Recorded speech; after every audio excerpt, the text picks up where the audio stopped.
Eternal soul. Najayate mriyate va kdachinnayam bhutva bhavitha vana bhuyaha ajo nitya shashvato yang purano nahanyate hanyamane sharire.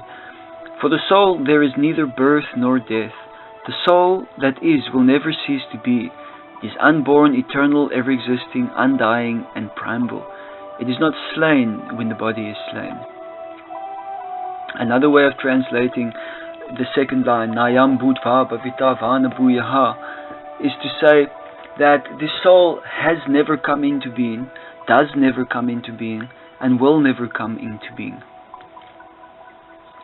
What that means is that for the soul, there is never any death, because the soul has never taken birth.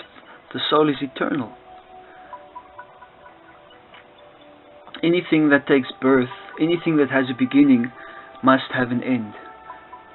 For something to have a beginning, it implies that it is under the influence of it has existed within time.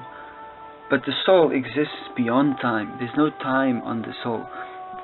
One cannot trace to some point when me or you or any other eternal individual has ever manifested at that point.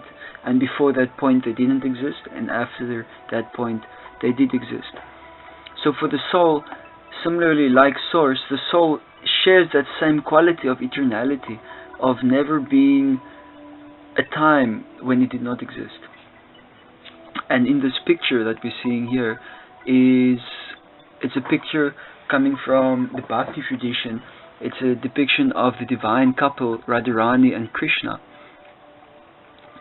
And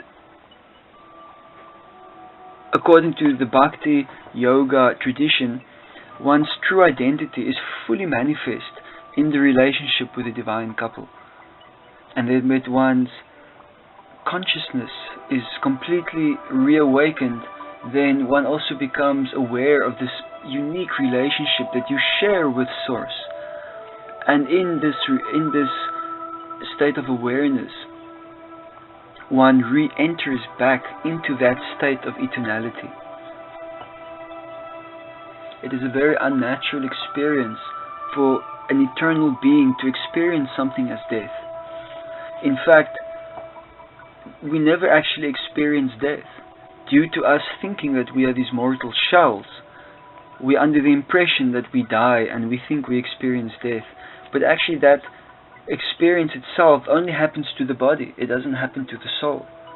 It's like sitting and watching a movie and getting very, very involved in the movie, and then feeling all the emotions that the characters in the movie experiences. So similarly, we're sitting inside the vehicle of our body, observing this movie of reality that's happening around us.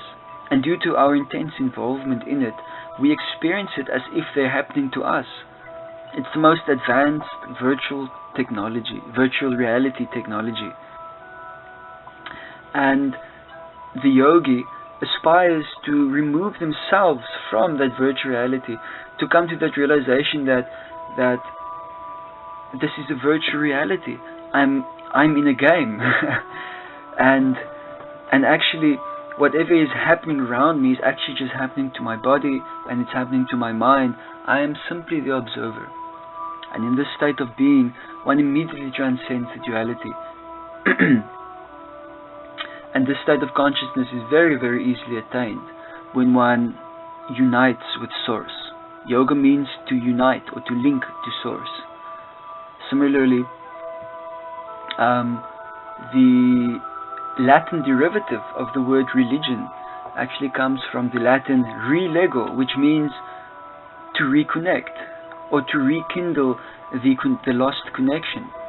So relego is just a Latin synonym for the word yoga.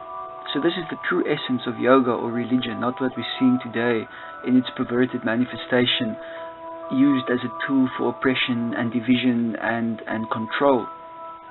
But the essence of any religious or spiritual path is yoga, is to unite and link and have an intimate exchange with Source.